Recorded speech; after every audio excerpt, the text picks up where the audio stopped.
سعیدی رضوی صاحب۔ حضرت آپ کو خوش آمدید کہتے ہیں، اور میں دعا کرتا ہوں کہ اس بخشش کے عشرہ میں اللہ کریم ہم سب کو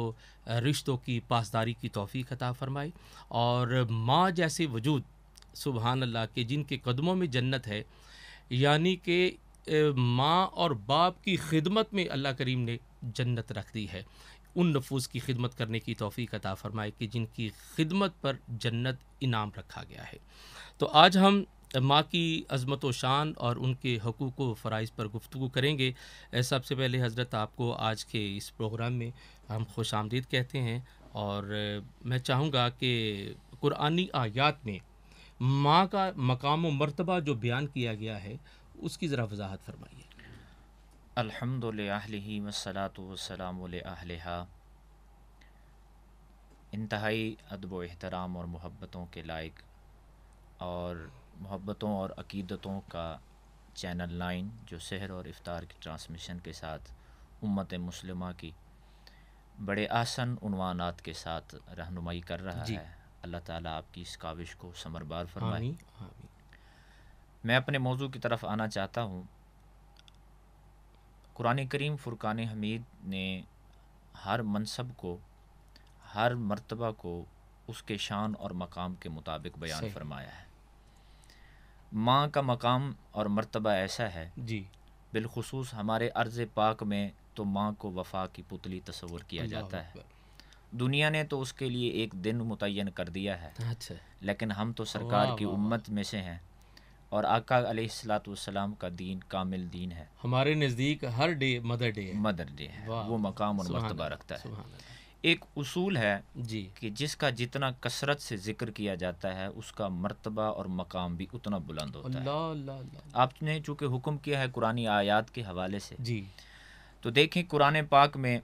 سب سے پہلے تو ہم یہ تصور کریں، یہ اس بات کو سمجھ لیں جی، کہ ماں ہماری زبان کا لفظ ہو، اچھا جی، ممتا کا ہو، واہ، مادر ہو، امی ہو یا مما ہو، اچھا، سب میں ایک یکتائی پائی جاتی ہے۔ اللہ اللہ، عربی زبان کے اندر ماں کو ام کہتے ہیں۔ جی، قرآن مجید فرقان حمید میں ام کا لفظ 84 مرتبہ ذکر کیا اللہ گیا ہے، اللہ اللہ، اور سبحان اس کی جمع امہات آتی ہے جو 11 مرتبہ ذکر کی گئی ہے۔ سبحان اللہ، اور اس کے علاوہ جہاں والدین ماں اور باپ دونوں کو ملا کے تذکرہ کیا گیا ہے تو وہ بھی متعدد مقامات ہیں۔ ماشاء اللہ، تو اس سے آپ سمجھ لیں کہ قرآنی آیات میں، قرآن پاک میں ماں کے عنوان کو کس طرح بیان کیا گیا سبحان ہے۔ اللہ، سبحان اللہ، ماں کا ام کا جو لفظ ہے جی اس کا اصل معنی ہوتا ہے اصل، بنیاد، جی،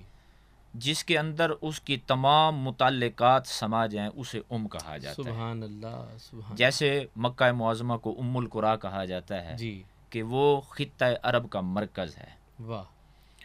تو اس لیے ماں چونکہ ایک پورے کائنات کے گھرانے کا جو وجود ہے وہ جی، اس ماں کے ساتھ منحصر ہے، اس لیے واہ اسے واہ، ام کہا جاتا ہے۔ سبحان اللہ، قرآن مجید فرقان حمید میں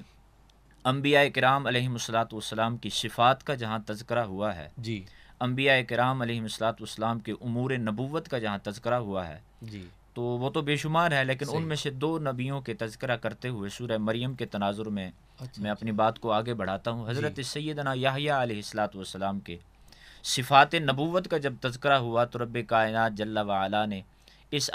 سورہ مبارکہ کی 13ویں نمبر آیت میں اندر جی، ان کی جن صفات کا تذکرہ فرمایا تو فرمایا برم بوالدتی، اللہ اللہ اللہ، کہ یحییٰ علیہ الصلاۃ والسلام کی صفات یہ تھی، ان کے امور میں سے اہم امر یہ تھا کہ وہ اپنی والدہ ماجدہ، اپنے والدین کریمین کی اطاعت کرتے تھے۔ اللہ اور اللہ، سیدنا یحییٰ علیہ الصلاۃ والسلام کے بعد اسی سورہ مبارکہ میں حضرت عیسیٰ علیہ الصلاۃ والسلام کے صفات کا اور امور کا تذکرہ ہوا تو وہاں بھی یہی صفت ذکر کی گئی جی، کہ وہ اپنی والدہ ماجدہ کی اطاعت کرنے والے تھے۔ ہم، قرآن مجید فرقان حمید نے والدین کے مقام اور مرتبہ کو اس تناظر میں بھی بیان کیا ہے جی کہ جہاں جہاں اللہ جل شانہ کی الوہیت عبادت کا تذکرہ ہوا ہے جی، اس کے ساتھ ہی متصل ماں باپ کی اطاعت اور فرما برداری واہ کا بھی واہ ذکر واہ، ہوا ہے۔ سبحان اللہ، علامہ راضی سبحان علیہ اللہ، رحمہ نے تفسیر کبیر میں اس پر بہت سارا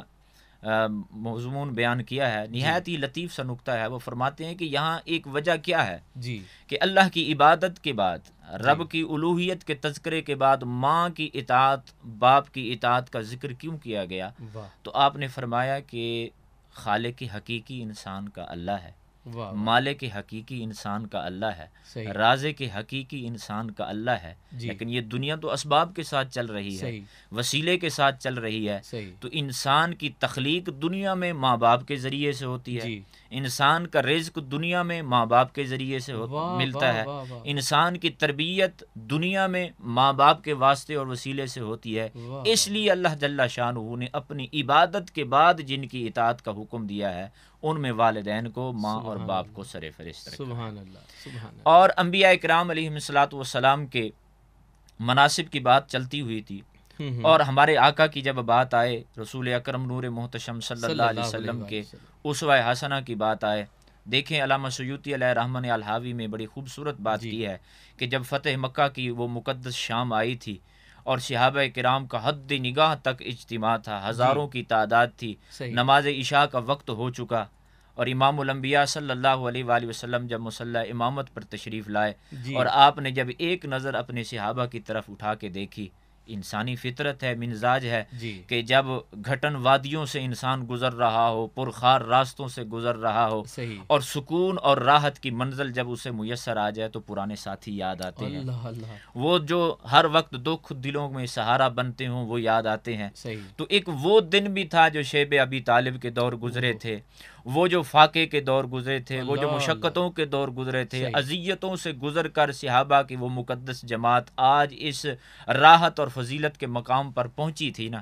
تو یقیناً کسی نہ کسی کو تو یاد کرنا فطری واہ تقاضا واہ بنتا تھا، واہ واہ واہ اور سرکار فرماتے ہیں اقامت ہو چکی ہے، جی جماعت تیار ہے، اور امام الانبیاء صلی اللہ علیہ وسلم فرماتے ہیں میں نماز عشاء میں ہوں، اللہ اور نماز عشاء کی عین سورہ فاتحہ کی تلاوت ہو۔ اللہ قبلہ قاری صاحب آپ جانتے جی ہیں سورہ فاتحہ، مفسرین کرام فرماتے ہیں یہ واحد صورت ہے جی جس میں رب کا کلام بھی موجود ہے اور بندوں کا کلام رب کی زبانی بھی اس میں موجود ہے۔ سبحان اللہ جی سبحان اللہ ایک نماز کے اندر سورہ واہ فاتحہ کا کیا مقام اور مرتبہ ہے، وہ کسی بھی عارف اور کامل بندے سے بہت مخفی خوب نہیں ہے۔ جی ایسے تو فرماتے ہیں کہ میں سورہ فاتحہ کی تلاوت کر رہا ہوں اور اللہ میری ماں اللہ مجھے صدا دے تو میں وہیں اپنی نماز کو موقوف کر کے اپنی ماں کو لبیک کروں۔ اللہ اکبر تو اللہ رسول اکبر اکرم صلی اللہ علیہ سبحان وآلہ وسلم کی والدہ ماجدہ سبحان یقیناً کائنات کی سب ماؤں کی سردار واہ ہیں، واہ واہ وہ وسیلہ نجات ہیں۔ سبحان آقا اللہ کریم علیہ الصلوۃ والسلام نے ان کی یاد میں آنسو بہا کر آئے ہائے اللہ جل شانہ اما نوالہ سے ان کے مزار پر انوار کی زیارت کے لیے اذن طلب کر کے ہمیں یہ تعلیم دی ہے آئے کہ ہائے اللہ کا قرآن بھی ہمیں اطاعت اور فرما برداری کا حکم دیکھا ہے، اور مدینے والے کا مقدس فرمان اور عمل مبارک بھی ہمیں اس بات کی طرف رہنمائی کرتا ہے واہ کہ واہ اللہ جل شانہ کی عبادت و ریاضت کے بعد ماں کی اطاعت ضروری ہے، سبحان اللہ سبحان والدین اللہ کی اتباع ضروری ہے۔ اس لیے قرآنی آیات جا بجا اسی حکم کو امر کے سیغے کے ساتھ بھی بیان کر رہے ہیں، اور دیکھیں اس تناظر میں بھی جی جی بعض دفعہ کسی مسئلے کو سمجھانے کے لیے اس کی فضیلت کو تذکرہ کیا جاتا ہے، جی اور بعض دفعہ اس کی اہمیت کو ذکر کرتے ہوئے اس کے ساتھ اس عمل کے تارک کے لیے وعید کا تذکرہ کیا جاتا ہے۔ اچھا تو اسی لیے صحابہ کرام رضوان اللہ تعالی مجمعین کی احادیث مبارکہ کو جب ذخیرہ کیا گیا صحیح تو تمام محدثین نے لکھا ہے کہ جب ہم نے سرکار کی احادیث مبارکہ کو جمع کیا اور ان کو ابواب کے اندر بند کیا، صحیح تو ہم نے جب ترغیب کی، یعنی جس میں سرکار نے اعمال کے فضائل کا تذکرہ کیا ہے، جی جی اجر کا بیان ہوا ہے، واہ ہم نے جب ترغیب والی روایتوں کو اکٹھا کیا تو ان تمام فضائل میں، ان تمام روایتوں میں وہ روایت تعداد میں بڑھ گئیں جن میں ماں کی اطاعت کا اللہ کے رسول صلی اللہ علیہ وآلہ وسلم نے اجر و ثواب کا ذکر کیا تھا۔ اور جب ہم نے ترہیب کی، ڈرانے والی، جن میں سزاؤں کا ذکر ہوا ہے، جن میں وعیدوں کا ذکر ہوا ہے، جب ہم نے ان کو جمع کیا تو ان میں وہ روایتیں سب سے زیادہ پائیں جس میں ماں باپ کے نافرمان کے لیے اللہ کے رسول صلی اللہ علیہ وسلم کی زبان مقدس سے وعیدوں کا تذکرہ ہوا ہے۔ تو اس حوالے سے بھی تو قرآنی آیتوں میں نے جیسے عرض کیا 84 مرتبہ کا لفظ آیا، 11 مرتبہ امہات کا لفظ آیا، اور والدین دونوں کو ملا کر وہ بھی متعدد مقامات پر تذکرہ کیا گیا ہے۔ تو کثرت ذکر عظمت مقام کی دلالت ہوتی ہے۔ تو جتنا زیادہ قرآن میں ان کا ذکر ہوا ہے تو اس سے معلوم ہوتا ہے کہ قرآنی آیات بھی ماں کی شان کو بیان کر رہی ہیں، ماں کے مرتبے کو بیان کر رہی ہیں۔ والدین کی شان و عظمت قرآن کے حوالہ سے قرآن کی روشنی میں آپ نے بیان فرمائی۔ حضرت میں دیکھ رہا ہوں قرآن کریم کیا خوبصورت اسلوب جو ہے وہ بتاتا ہے اور سکھا رہا ہے کہ والدین زندہ ہوں تب بھی اولاد پر حق رکھتے ہیں، والدین فوت ہو جائیں تب بھی اولاد پر حق رکھتے ہیں، زندہ ہوں تو قرآن حکم دیتا ہے حسن سلوک کا، اور یہاں تک فرمان ہے کہ اولاد کو اتنا بھی حق نہیں کہ وہ والدین کے سامنے اف بھی کہہ سکے، کہ زندہ ہیں تو حسن سلوک، اور اگر فوت ہو جائیں تو حکم ہے رب ارحمہما کما ربیانی صغیرا، ان کے حق میں رحمت کی جو ہے وہ اللہ کے دربار سے طلب کی جائے، کہ والدین زندہ ہوں تب بھی اولاد پر حق رکھتے ہیں، والدین دنیا سے چلے جائیں تو ان کے لیے اللہ کے دربار سے رحمت طلب کرنا یہ بھی حکم ہے۔ اچھا حضرت یہ بتائیے کہ ایک قول متبرک ملتا ہے، فرمان عالی شان ملتا ہے کہ ایک انسان کے لیے، مسلمان کے لیے جنت بھی والدین ہیں اور اس کے لیے دوزخ بھی والدین۔ فرامین رسول صلی اللہ علیہ وآلہ وسلم ماں کی شان و عظمت کے حوالہ سے کیا کہتے ہیں؟ اللہ کے رسول صلی اللہ علیہ وآلہ وسلم کے فرامین کے متعلق میں نے جیسے پہلے گزارش کیا کہ ترغیب کی روایتوں میں ماں کی فضیلت والی روایتیں تعداد میں سب سے زیادہ ہیں، جن میں خدمت کرنے والے کے لیے عظمت اور مرتبے کا ذکر کیا گیا ہے، اور ترغیب کی، ڈرانے والوں، وعیدوں کی جو روایتیں ہیں ان میں بھی ماں باپ کے نافرمان اور بے ادبی کرنے والوں کے لیے سزا کا ذکر بھی کثیر کیا گیا ہے۔ اور حق کے مرتبت کی جب بات آتی ہے، حق کے اطاعت کی جب بات آتی ہے تو صحیحین کی حدیث ہے جسے ترمذی اور ابو داؤد میں بھی دیگر محدثین نے نقل کیا ہے کہ جب رسول اکرم صلی اللہ علیہ وآلہ وسلم سے پوچھا گیا کہ یا رسول اللہ میرے نزدیک مرتبہ اور مقام میرے والدین میں سے سب سے زیادہ کس کا بلند ہے، تو آقا کریم علیہ الصلوۃ والسلام نے 3 مرتبہ ارشاد فرمایا، ماں کا ذکر پہلے کیا اور پھر باپ کا ذکر کیا، تو اس لیے دونوں کا مقام اور مرتبہ اللہ کے رسول نے اپنے فرمان میں بیان کر دیا۔ اس لیے تو اہل محبت کہتے ہیں نا کہ بندہ دنیا کے اعلیٰ سے اعلیٰ منصب پہ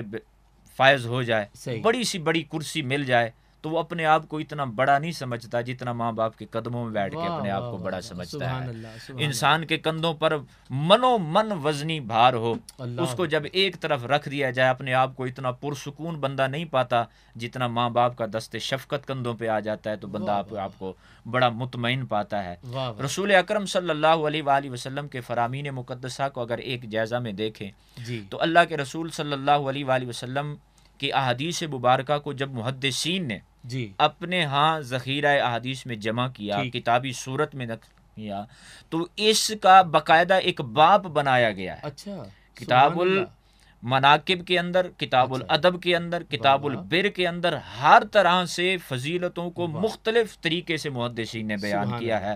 صلہ خدمت کا تذکرہ علیحدہ، فضیلت کا تذکرہ علیحدہ، اور اطاعت اور فرمانبرداری کا تذکرہ علیحدہ۔ حقوق کی جب بات آئے گی تو سب سے پہلے تو ہمیں لفظ حقوق کو دیکھنا ہے نا، کہ یہ حقوق کا لفظ اپنے اندر کتنی جامعیت رکھتا ہے۔ یہ جمع ہے، حق سے بنا ہے۔ حق کا جو لفظی اطلاق ہے، اہل عرب فرماتے ہیں حق الشیء اے واجبہ، کسی چیز کو کہ جس طرح وہ واجب ہوئی ہے، جس طرح وہ بات واجب ہوئی ہے اسی کو اس طرح انجام دینا وہ حق ہوتا ہے۔ واہ واہ واہ واہ، سبحان اللہ۔ وہی حق ہوتا ہے جس طرح بھی انسان کے اوپر واجب ہوئی ہے اسی کو اسی طرح ادا کرنا۔ سبحان اللہ۔ اور فرمان رسول جس طرح آپ نے ارشاد فرمایا کہ جب حیات ہیں تو ان کے لیے اطاعت ہے، ان کی فرمانبرداری ہے، جب پردہ پا جائیں تو ان کے بلندی مقام کے لیے، ان کے ترقی درجات کے لیے دعا کرنا اولاد کے ذمہ ہے۔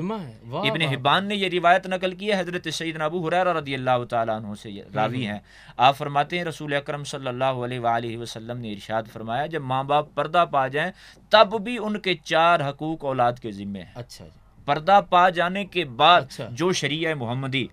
جو دین اسلام ماں باپ کے پردہ پا جانے کے بعد بھی ان کے حقوق یاد دلا رہا ہے، تو ذرا سوچ لیجئے جب وہ حیات ہوں گے تو پھر ان کا کیا مقام اور مرتبہ ذکر کیا گیا ہوگا۔ اللہ کے رسول صلی اللہ علیہ وسلم نے فرمایا جب وہ وصال پا جائیں تو سب سے پہلے حق یہ ہے کہ آپ ان کے لیے نماز جنازہ کا اہتمام کریں، تجہیز و تکفین کا اہتمام کریں، آسان طریقے سے خوبصورت غسل کا، اچھے مقام کا تعین اولاد کے ذمہ ہے۔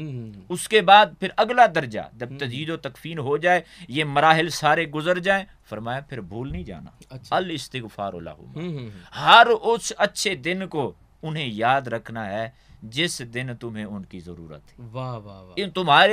تمہارا ان کے لیے ترقی درجات کے لیے دعائیں کرنا تمہارا ہدیہ ہے جو تم اپنے ماں باپ تک پہنچا. واہ واہ واہ. دوسرا حق یہ بیان کیا گیا. اور تیسرا حق رسول اکرم صلی اللہ علیہ وآلہ وسلم نے ارشاد فرمایا احب الاصدقاء. اللہ اللہ اللہ. جو رشتے دار تمہاری ماں کی وجہ سے تمہارا رشتہ اس سے بنا, تمہارے باپ کی وجہ سے تو تمہارا رشتہ دار بنا, جو ان کے ہم عمر تھے, دوستوں میں شمار ہوتے تھے, ان سے بھی اسی طرح محبت اور اطاعت کا مرحلہ رکھنا ہے, معاملہ طے کرنا ہے جو اپنے والدین کے ساتھ کیا جاتا ہے. اور چوتھا حق رسول اکرم صلی اللہ علیہ وسلم کی اس فرمان مقدس میں بیان کیا گیا اعجاز الوعد. جو ماں باپ تجھ سے وعدے کر جائیں, وصیتیں کر جائیں, نصیحتیں کر جائیں, ان وعدوں, ان وصیتوں اور ان نصیحتوں کو بھی اسی طرح کرنا ہے جس طرح ان کی حیاتی میں کیا گیا تھا. سبحان اللہ. یہاں ایک بات اور بھی بڑی اہم ہے. جی, علامہ ساوی رحمۃ اللہ تعالی علیہ اپنے زمانے کے بہت بڑے مفسر گزرے ہیں. تفسیر جلالین جو ہمارے دینی نصاب میں شامل کتاب ہے, ان کا حاشیہ بڑا شورا آفاق حاشیہ ہے. یہاں سورہ بنی اسرائیل کی جو آیت مبارکہ آپ نے تلاوت کی, وَقُلْ رَبِّ ارْحَمْهُمَا كَمَا رَبَّيَانِي صَغِيرًا, اس آیت کے تحت انہوں نے بڑی خوبصورت بات کی ہے, ایک واقعہ ذکر کیا ہے. امام الانبیاء صلی اللہ علیہ وآلہ وسلم کی مجلس نور سجی تھی, صحابہ کرام کہکشاں کی صورت میں موجود تھے. اتنے میں ایک شخص آیا, اس نے عرض کی یا رسول اللہ صلی اللہ علیہ وبارک وسلم, میرے ذمے میرے ماں باپ کے جتنے حقوق تھے وہ میں نے پورے کر دیے. اچھا جی. جو فرائض میرے ذمے تھے وہ میں نے پورے کر دیے. یا رسول اللہ صلی اللہ علیہ وسلم, میرے لیے انہوں نے ساری ساری رات جاگے ہیں, نیند کاٹی ہے, آنکھوں میں انہوں نے بیداری کے وہ مراحل ہیں وہ سارے انہوں نے رکھے ہیں. تو ایک وقت آیا ہے میں بھی تو ماں باپ کے لیے جاگتا رہا. ٹھیک ہے. میرے لیے میرے ماں باپ نے دور دراز کا سفر کیا ہے, میں بھی تو اپنے ماں باپ کے لیے بہت سارا سفر کرتا رہا ہوں. بھوک پیاس انہوں نے برداشت کی, بھوک پیاس میں نے برداشت کی, فاقے انہوں نے کاٹے, فاقہ کشی میں نے کی, راتیں وہ جاگتے رہے ہیں, راتیں میں بھی جاگتا رہا ہوں. اب کام برابر ہو گیا, میرے ذمہ کوئی حق نہیں ہے, سارے فرض پورے ہو گئے. اصحاب کرام موجود تھے, فرماتے ہیں کہ جب سائل اپنا یہ معاملہ سرکار کی بارگاہ میں عرض کر رہا تھا, ماجرا پیش کر رہا تھا, امام الانبیاء اس سے آنے سے پہلے تکیہ لگا کے موجود تھے. جیسے اس کی بات مکمل ہوئی, سرکار نے تکیہ مبارک چھوڑا اور چہرہ مبارک پہ پر جلال کیفیت تھی. اللہ کے رسول صلی اللہ علیہ وسلم کی چونکہ شان ہے کہ آپ جوامع الکلم کے مالک ہیں, آپ کی زبان مبارک سے الفاظ کے موتی مختصر جاری ہوتے ہیں, لیکن اس کا معنی مفہوم اتنا ہوتا ہے کہ دنیا رہتے دم تک بھی اس کے مفاہیم بیان کرتی رہے تو پھر بھی الفاظ کے اندر جامعیت موجود ہوتی ہے. تو سرکار کی یہ شان تھی. امام الانبیاء صلی اللہ علیہ وسلم نے ارشاد فرمایا خاموش ہو جا, وقت تو نے بھی دیا ہے, وقت انہوں نے بھی دیا ہے, لیکن تیرے وقت دینے میں اور ان کے وقت دینے میں بہت زمین آسمان کا فرق ہے. یا رسول اللہ معاملہ تو ایک جیسا ہے. فرمایا فرق یہ ہے کہ جب تو ماں باپ کو وقت دیتا تھا, جب ماں باپ تیری تربیت کرتے تھے, تجھے وقت دیتے تھے, فرق یہ ہے کہ جب ماں باپ تیری تربیت کرتے تھے تو تیری حیاتی کی دعا مانگتے تھے, تیری زندگی کی درازی کی دعا مانگتے تھے, اور جب تو اپنے ماں باپ کو وقت دیتا تھا, ان کا خیال رکھتا تھا, تو ان کے پردہ پا جانے کی دعا مانگتا تھا. تو یہی دل میں سوچتا تھا کہ نفع نقصان سارا دیکھ لیا ہے, ساری خوشیوں کے مراحل دیکھ لیے ہیں, جو فرائض ہیں وہ پورے کر چکے ہیں. صحابی نے عرض کی یا رسول اللہ یہ حق کبھی نہیں پورا ہو سکتا, یہ فرض کبھی نہیں ادا کیے جا سکتے. فرمایا نہیں, یہ تم تو ایک رات کا بھی حق نہیں ادا کر سکتے, وہ فرض بھی نہیں پورا کر سکتے جو تمہارے ذمہ ہے. ادھر سائل عرض کر رہا ہے, ادھر طائر سدرہ جبریل امین اللہ کی بارگاہ میں حاضر ہیں. رب العالمین اس گفتگو کو ملاحظہ فرما رہے ہیں. سرکار فرماتے ہیں جبریل, جی رب, اللہ رب العالمین کی طرف سے حکم ہوا جبریل, جی رب جلیل. فرمایا آج سوال کرنے والا ایک ہے, آج سائل ایک ہے, لیکن یہ مسئلہ تو قیامت تک آنے والی ساری انسانیت کو سمجھانا ہے. سورہ بنی اسرائیل کی یہ آیتیں لے جاؤ اور فرماؤ کہ اطاعت اور اتباع کے تمام مراحل سے گزر کر جب حقوق کی بات آئے گی تو سب سے پہلے ان کی ترقی درجات کی دعا مانگو. وَقُلْ رَبِّ ارْحَمْهُمَا كَمَا رَبَّيَانِي صَغِيرًا. جب بھی رب کی بارگاہ میں دعا کے لیے ہاتھ اٹھاؤ تو اللہ سے عرض کرو مالک انہوں نے ہم پہ شفقت کی ہے, تو اپنے شیان شان ان پہ رحم. سبحان اللہ. جناب محترم مفتی محمد زمان صغیری صاحب ماں کی شان و عظمت اور حقوق و فرائض کے حوالہ سے قرآن اور احادیث رسول کے تناظر میں بڑے خوبصورت انداز میں گفتگو فرما رہے تھے, اور صحابی رسول کا بارگاہ مصطفیٰ میں آنا اور یہ سوال کرنا کہ میں نے والدین کے حقوق جو ہے وہ پورے کر دیے, اور پھر سرکار کا فرمان بھی اس پر حضرت نے بیان فرمایا. میں چاہوں گا کہ ایک مختصر بریک کے بعد بعد جب ہم آئیں تو حضرت سے میرا یہ سوال ہوگا کہ سرکار کی حقیقی والدہ تو ظاہری طور پر دنیا میں موجود نہیں تھیں، اور آپ کی رضائی والدہ جناب حلیمہ جب تشریف لائیں سبحان اللہ۔ تو حضور علیہ الصلوۃ والسلام نے ان کی تکریم کس انداز میں کی؟ تو ناظرین ہمارے ساتھ رہیے گا، مختصر بریک کے بعد حاضر ہوتے ہیں۔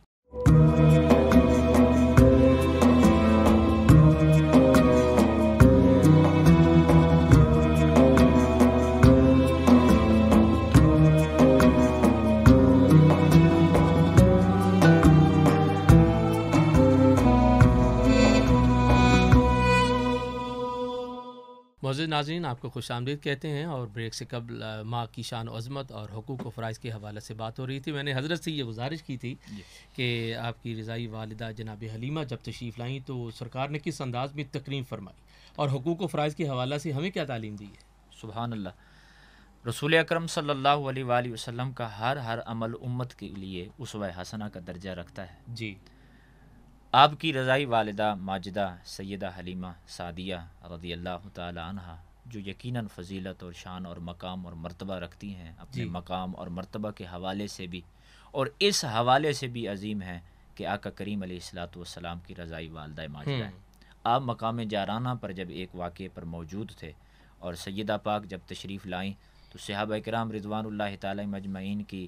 چشم کرم نے وہ منظر دیکھا ہے، اللہ اور رسول اکرم صلی اللہ علیہ وآلہ وسلم نے اس محفل پاک کے اندر جس طرح ان کا استقبال فرمایا، واہ واہ، اور ان کے استقبال میں تعظیم اور توقیر کے لیے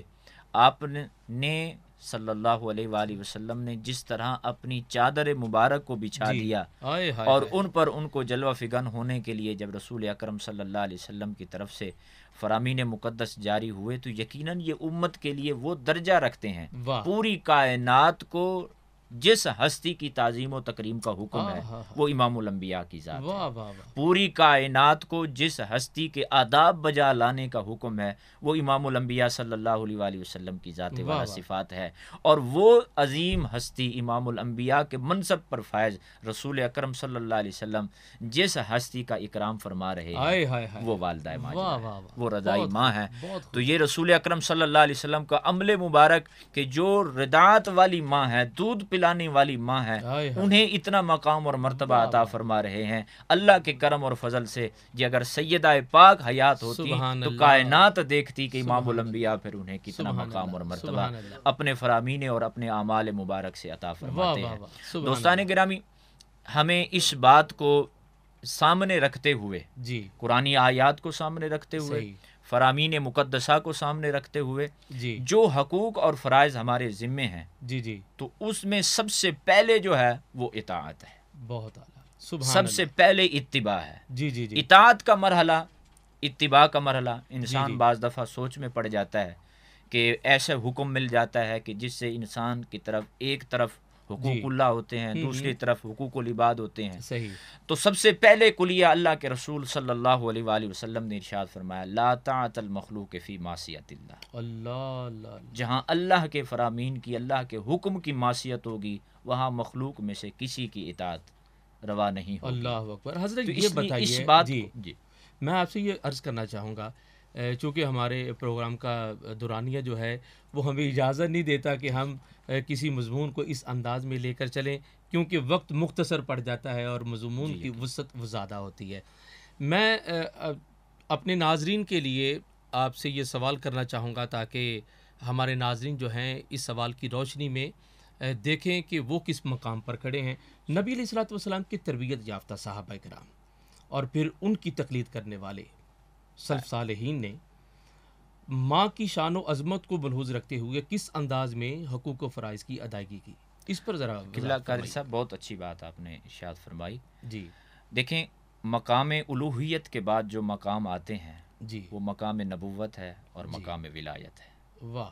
مقام نبوت وہ میں نے جیسے پہلے عرض کیا حضرت یحییٰ علیہ الصلوۃ والسلام کا عمل، سیدنا عیسیٰ علیہ نبینا علیہ الصلوۃ والسلام کا امر مبارک، اور رسول اکرم صلی اللہ علیہ وسلم کے خود فرامین مقدس، واہ واہ، یعنی مقام نبوت کے ہاں بھی اطاعت والدہ کا حکم موجود ہے۔ اور جب ولایت ہے تو ولایت کا مقام تو بہت وسیع ہے، صحابیت بھی اس میں شامل ہے، تابعیت بھی اس میں شامل ہے، غوث قطب ابدال، یہ سارے اس کے مراتب ہیں۔ اور صحابہ کرام رضوان اللہ تعالی مجمعین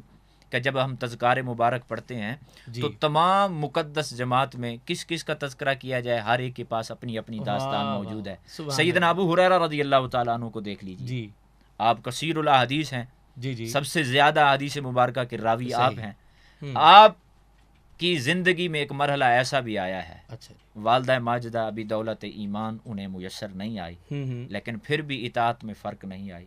اتباع میں فرق نہیں آئی۔ جو کام ان کے ذمہ تھا ماں کی خدمت کرنا، وہ بجا لاتے رہے، اور اللہ کے رسول صلی اللہ علیہ وسلم سے دعاؤں کی درخواست بھی کرتے رہے۔ قبولیت کا وقت مل گیا، ایک دن اجابت کا وقت مل گیا، ماں نے جب کلمہ طیبہ پڑھ لیا، دولت ایمان سے مشرف ہو گئیں، تو اس وقت سیدنا ابو ہریرہ رضی اللہ تعالی عنہ نے اللہ جل شانہ کی بارگاہ میں عرض کیا، مالک ہر اس بندے کی تو بخشش فرما جو میرے لیے اور میری ماں کے لیے بخشش کی دعا کرے۔ اللہ اللہ اللہ۔ اپنے وقت کے بہت بڑے امام ہیں، تعبیر و رویا میں ایک ماہر کی حیثیت سے جانا جاتے ہیں، امام محمد بن سیرین۔ آپ جب بھی دعا فرماتے نا تو دعا کے آغاز میں سب سے پہلے یہ عرض کرتے رب کی بارگاہ میں، یا اللہ حضرت ابراہیم علیہ السلام، حضرت ابو ہریرہ رضی اللہ تعالی عنہ کی والدہ ماجدہ کی بخشش فرما۔ کسی نے پوچھا کہ جی آپ اپنی ماں سے آغاز کریں، اچھا اپنے لیے بخشش کی دعا کریں؟ فرمایا مجھ تک روایت پہنچی ہے سیدنا ابو ہریرہ رب کی بارگاہ میں یہ دعا مانگا کرتے تھے، اور اللہ کے رسول صلی اللہ علیہ وسلم کے صحابی کی دعا رب رد نہیں فرماتا، قبول فرماتا ہے۔ مجھے جو ان کی ماں سے محبت ہے وہ تو ہے ہی، جی جی جی، میں ان کی ماں کے لیے مغفرت اور درجات کی بلندی کی دعا کر کے اپنی بخشش کو پکا کرا رہا۔ اور سلف صالحین کی بات جب آتی ہے، اولیاء اللہ کی جب بات آتی ہے تو خیر التابعین، افضل التابعین، امام الصالحین حضرت سیدنا اویس کرنی رضی اللہ تعالیٰ عنہ کا جب تذکرہ نہ کیا جائے تو مقام ولایت میں وہ مقام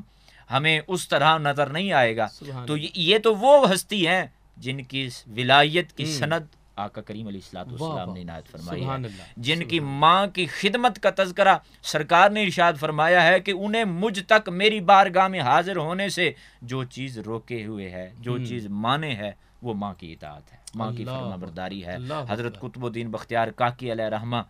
ان کا مقام اور مرتبہ، یعنی کہ آپ کس کس گوہر کی بات کرتے ہیں، کس کس ولایت کے اس منصب پہ فائز کرتے ہیں، ان کو تمام کے تذکار کو دیکھ لیں تو ایک نہ ایک پہلو یہ ہے کہ انہوں نے اپنی ظاہری مقام اور مرتبہ کے لیے روحانی مرشد کی تلاش میں بعد میں نکلے ہیں، ماں کی اطاعت پہلے۔ واہ واہ، بہت خوب جناب۔ انہوں نے سب سے پہلے جنہیں اپنا مرشد اور رہنما تشریف کیا ہے وہ والدہ ماجدہ۔ اچھا، دعا کے لیے احباب نکلتے ہیں اور احباب سے کہتے ہیں کہ جی ہمارے حق میں دعا کریں، اور حقیقی معنوں میں جو آپ نے جو بات کی ہے کہ جو مرشد جو ہے وہ گھر میں موجود ہے ماں کی شکل میں، اور ماں کی دعا قبول ہوتی ہے۔ حضرت نظام الدین اولیاء محبوب الہی، محبوب الہی کے مقام پر فائز ہونے سے پہلے سب کچھ انہوں نے اپنی ماں سے پایا ہے، سبحان اللہ، اپنی ماں سے پایا ہے۔ جب اپنے وہ کیفیات کو اپنی والدہ ماجدہ کے حضور عرض کرتے تھے، ماں رات میں نے یہ جلوہ دیکھا، رات یہ کمال ہوا، رات یہ منظر دیکھا، تو والدہ ماجدہ نے فرمایا جہاں تک میں نے پہنچانا تھا میں نے پہنچا دیا ہے، اب اور مقام بلندی کے لیے کسی اور کی تلاش کے لیے نکلو۔ تو سب سے پہلے حضرت سلطان باہو، ہمارے خطے کے بہت بڑے اس مقام پر مقام پہنچانے والے، والدہ ماجدہ کی اطاعت تھی، سب سے پہلے تربیت تھی۔ تو اولاد کی تربیت کی سب سے پہلی جو درسگاہ ہے وہ ماں ہے۔ حضرت بایزید کا بھی ان کا تذکرہ جب تک نہ کیا جائے تو یہ موضوع مکمل ہی نہیں ہو سکتا۔ اس موضوع کی تکمیل اسی میں ہے۔ سلف صالحین نے جو بھی مقام اور مرتبہ پایا ہے سب سے پہلے ماں کی گود سے، ماں کی خدمت سے پایا۔ حضرت مجھے یاد آ رہا ہے کہ اللہ کے جلیل القدر نبی ہیں جناب موسیٰ، سیدنا موسیٰ، اور بارگاہ خداوند عالم میں عرض کیا کہ مولا میرا جنت میں ساتھی کون ہے؟ کیا بات؟ تو حیران ہو گیا دیکھ کر وہ ساتھی کو، اس حوالہ سے کچھ بیان فرمائے کہ وہ شعبہ کے اعتبار سے، کام کے اعتبار سے قصاب ہے، اور پھر اسے ہمسائیگی جناب موسیٰ کی مل رہی ہے، اور اس کی وجہ کیا ہے؟ بالکل یہ قصص کی کتابوں میں موجود ہے۔ گو کے محققین کے ہاں ایک معیار ہوتا ہے تحقیق کا کہ کوئی بھی واقعہ، کوئی بھی قصہ اس وقت سند پکڑتا ہے، مضبوط ہوتا ہے جب اس کی ایک سند ہو، اس کی ایک چین ہو کہ یہ محدثین نے فلاں سے نقل کیا، فلاں سے نقل کیا۔ لیکن چونکہ ایک نصیحت کے طور پر اصلاح کے لیے ایسے قصص کو بھی ہمارے ہاں معتبر تسلیم کیا جاتا ہے، اس سے مفہوم ثابت کیا جاتا ہے۔ تو سیدنا موسیٰ علیہ السلام کا یہ سوال رب العالمین کی بارگاہ میں یہ بھی ہمیں اس بات کی تفہیم دے رہا ہے کہ جس طرح بندہ دنیا کے اندر اس بات کی خواہش رکھتا ہے کہ میرا پڑوسی اچھا ہو، میرا ہمسایہ اچھا ہو، میرا ساتھ کا ساتھی اچھا ہو،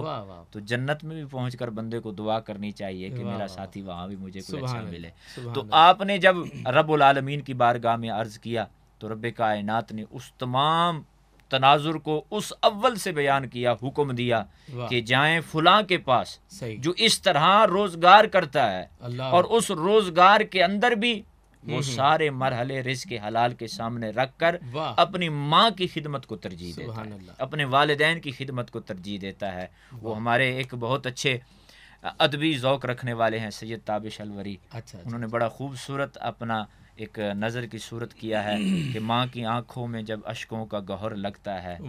تب کعبہ کی دیوار میں در لگتا ہے، وہ زمانے کی کڑکتی دھوپ کوئی پرواہ نہیں، باپ کا سر پہ ہو سایہ تو شجر لگتا ہے، پاؤں پھیلاؤں کیوں میں اپنی ماں کی طرف، مجھ کو قرآن کی توہین سے ڈر لگتا ہے، روک لیتا ہے وہ ساری بلائیں اپنے اوپر، ماں کا آنچل مجھے جبریل کا پر لگتا ہے، مدت ہوئی میری ماں نہیں سوئی تابش، میں نے تو ایک روز کہا تھا مجھے ڈر لگتا ہے۔ حضرت ابھی یہ مضمون تکمیل طلب ہے اور ایسا خوبصورت عنوان ہے کہ جو ضبط تحریر میں اور احاطہ گویائی میں نہیں آ سکتا۔ زندگیاں درکار ہیں اس وجود کے ذکر کے لیے، چونکہ وقت افطار ہے اور وقت قبولیت ہے، دعاؤں کی قبولیت کے ان لمحات میں آپ کی خدمت میں دعا کی گزارش کروں گا اور اپنے ناظرین سے گزارش کروں گا انشاءاللہ تعالیٰ کل نئے مضمون کے ساتھ آپ کا میزبان خاور عظیم قادری حاضر ہوگا، اور انشاءاللہ تعالیٰ حضرت کی دعا کے بعد ایک خوبصورت ناشری بھی ہوگی۔ آپ حضرات بڑی عقیدت سے سماعت فرمائیں۔ حضرت دعا یا رب لک الحمد کما ینبغی لجلال وجہک ولعظیم سلطانک، والصلاة والسلام علی سیدنا محمد عبدک وحبیبک ونبیک وبارک وسلم وصلو علیہ۔ اے رب ذوالجلال احکم الحاکمین، آج کی اس فکری علمی نشست کو اپنی بارگاہ میں قبول اور منظور فرما۔ والدہ ماجدہ کے مقام اور مرتبہ کے حوالے سے جو بھی معروضات پیش کی گئی ہیں مالک، ہم سب کو اس پر عمل کرنے کی توفیق عطا فرما۔ چینل 9 کی اس سحر و افطار کی اصلاح امت کی کاوش کو قبول فرما کر نافع عام اور ثمربار فرما، جمیع امت مسلمہ کی خیر فرما، زمینی آسمانی آفات بلیات حادثات سے محفوظ فرما۔ اے رب کریم، ہم سب سے وہ کام لے جس پہ تو راضی اور تیرا محبوب راضی، ان کاموں سے بچا جس پہ تو ناراض اور تیرا محبوب ناراض، سر کی سختی گناہوں کی شامت سے محفوظ فرما۔ اے رب العالمین، رب ذوالجلال، بیماروں کو صحت، قرض داروں کو قرضے سے خلاصی، بے روزگاروں کو وسعت والا رزق حلال، اور بے اولادوں کو اولاد نرینہ کی دولت سے مالا مال فرما۔ وطن عزیز کی خیر فرما، اندرونی بیرونی خطرات سے محفوظ فرما، ہر آفت مصیبت بلا سے نجات عطا فرما، اور اس بلا کے تمام متاثرین کو جلد خیر و عافیت کے ساتھ صحت یابی کی نعمت سے سرفراز فرما۔ سپردم بتو مایا اے خیشرا، تو دانی حساب کم و بیشرا، اے رب تو فیلیاں رسول الثقلین، یا رب تو فیلیاں فاتح بدر و حنین، اسیان مرادو حصہ کن در عرصات، نیمے بحسن ببخش نیمے بحسین، صلی اللہ تعالی علی رسولہ سیدنا محمد و آلہ و صحبہ اجمعین۔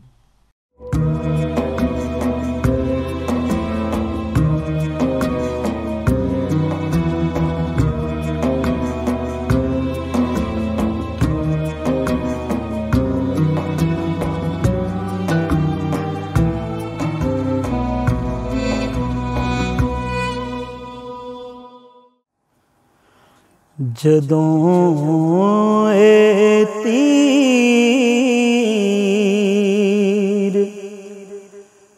نظراں دے جگر تو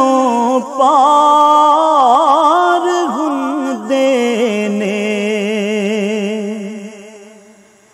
جدوں اے تیر نظراں دے جگر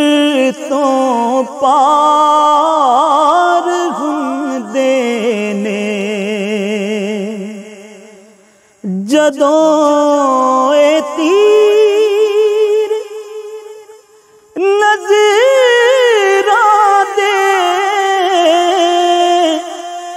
ਜਿਗਰ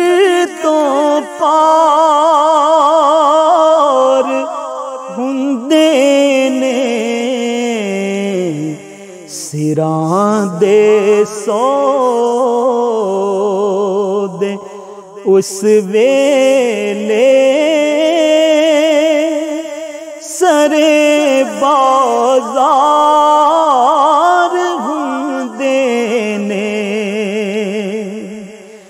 ਜਦੋਂ ਇਹ ਤੀਰ ਨਜ਼ਰਾਂ ਦੇ ਜਿਗਰ ਤੋਂ ਪਾਰ ਹੁੰਦੇ ਨੇ ਇਹ ਪੈਂਡੇ ਪਾਉ ਡੁਰਾਡੇ ਨੇ ਨਈਓ ਇਹ ਸੌਖੀਆਂ ਰਾਵਾਂ ਇਹ ਪੈਂਡੇ ਪਾਉ ਡੁਰਾਡੇ ਨੇ ਨਈਓ ਇਹ ਸੌਖੀਆਂ ਰਾਵਾਂ ਜਿਹੜੇ ਦੇਂਦੇ ਨੇ ਸਿਰ ਆਪਣੇ ਉਹ ਸਰਦਾਰ ਹੁੰਦੇ ਨੇ ਜਦੋਂ ਇਹ ਤੀਰ ਨਜ਼ਰਾਂ ਦੇ ਜਿਗਰ ਤੋਂ ਪਾਰ ਹੁੰਦੇ ਨੇ ਉਹ ਟੁਰ ਜਾਂਦੇ ਨੇ ਵਿੱਚ ਕਦਮਾਂ ਜਿਨ੍ਹਾਂ ਦੇ ਚਾਰ ਚਲਦੇ ਨੇ ਉਹ ਟੁਰ ਜਾਂਦੇ ਨੇ ਵਿੱਚ ਕਦਮਾਂ ਜਿਨ੍ਹਾਂ ਦੇ ਚਾਰ ਚਲਦੇ ਨੇ ਤਬੀਬੋਂ ਦੇ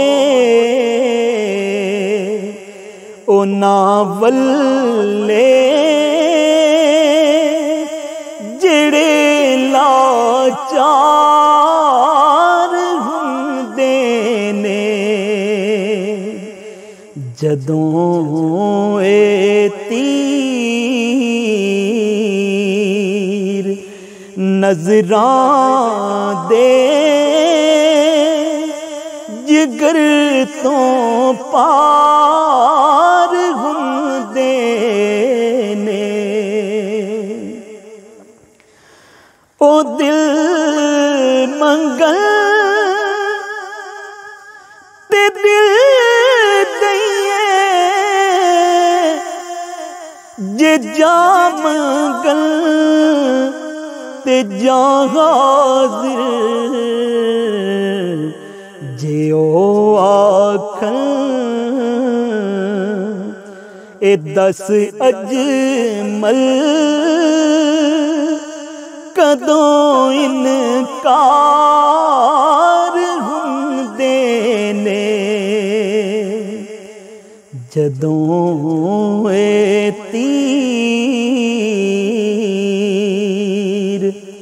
ਨਜ਼ਰਾਂ ਦੇ ਜਿਗਰ